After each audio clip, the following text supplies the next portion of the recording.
আমরা এবার যতদূর জানি যে এবার উইকেটটাও খুব ভালো প্রোভাইড করা হবে সোফার, এবং আমার মনে হয় একটু লাকি ওয়েদার দিক থেকে খুব বেশি ফগ নেই, সো আশা করছি যে বিকালের ম্যাচও খুব একটা সমস্যা হবে না।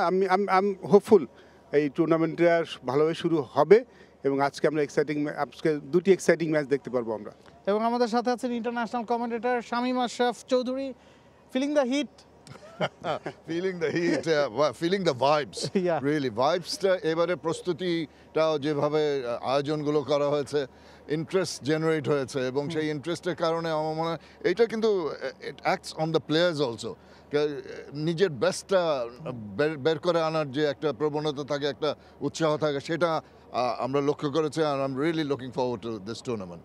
ভাইবটা কেমন লাগছে? এবার আমরা বলছি যে নতুন আঙ্গিকে বিপিএলটা হবে এবং এবারের বিপিএলটা একটু ভিন্নভাবে করার চেষ্টা করা হয়েছে। 3টা কনসার্টের আয়োজন করা হয়েছে, সেটা অনেক দিন আগে শুরু হয়েছে 23 তারিখে ঢাকায়, 25, 28।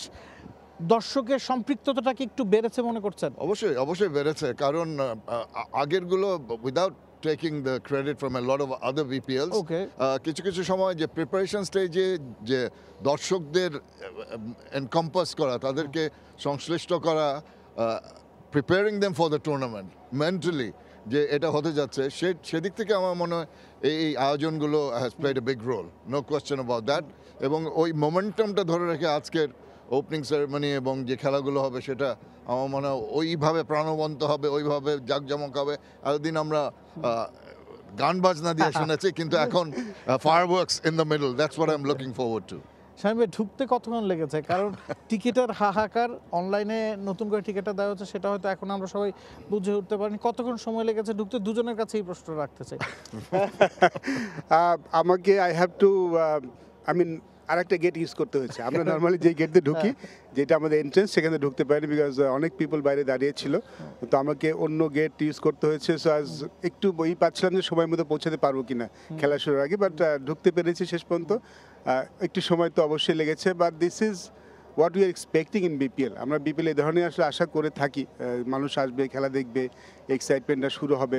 আমার যে শামীম ভাই বলছিলেন যে এবার টিকেটিংটা একটু ভিন্নভাবে করা হচ্ছে, আমার মনে হয় যে এই অনলাইন টিকেটিংটাই আলটিমেট করতেই হবে, এটা ছাড়া আসলে হয় না, কারণ এটা করলে আসলে ডিস্ট্রিবিউশনটা যে কোনো নতুন কিছুরই আসলে ড্রব্যাক শুরুর দিকে থাকবে। শুরু আমার মনে হয় অ্যাজ টুর্নামেন্ট গোজ অন সবাই এটা অভ্যস্ত হয়ে গেলে এটা নিয়ে আর কারো সমস্যা হবে না, বরং এটা দেখা যাবে দিন শেষে এটাই সবার টিকিট পাওয়াটা সহজলভ্য করে দিচ্ছে কিংবা সহজ করে দিচ্ছে মাঠে আসাটাও।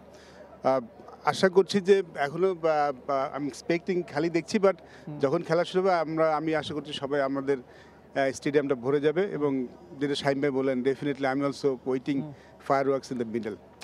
ফরচুন বরিশাল ডিফেন্ডিং চ্যাম্পিয়ন, এবং এবারের দলগুলোর কাটাছেড়া যদি করা হয় যে কোনো বিবেচনায়, ফরচুন বরিশালকেই সবাই এগিয়ে রাখছে। আপনি কি একমত কিনা? অবশ্যই একমত। On paper definitely the strongest team. তারা defending champions.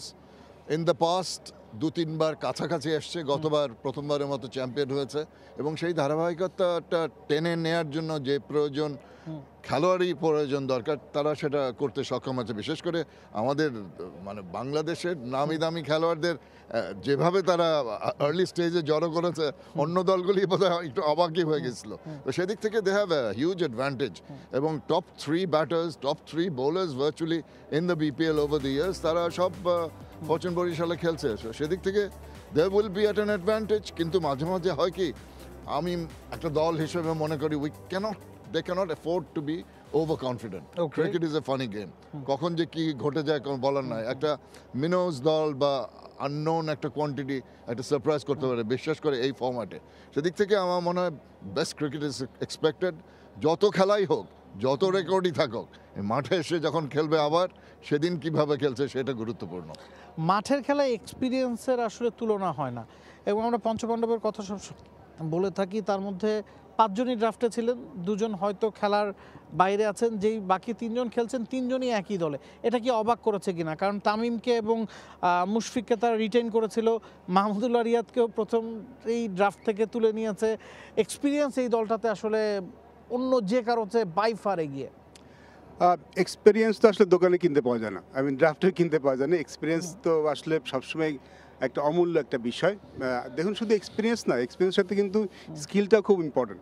There are lot of players অনেক এক্সপিরিয়েন্স, স্কিল লেভেল এখন হয়তো অতটা ভালো নয়, কিন্তু Barishal is very fortunate, Barishal is very fortunate যে তাদের 3 জন experience player is top skill player in Bangladesh যে কোনো ফরম্যাটে। তো এটা তাদের একটা অনেক বড় অ্যাডভান্টেজ।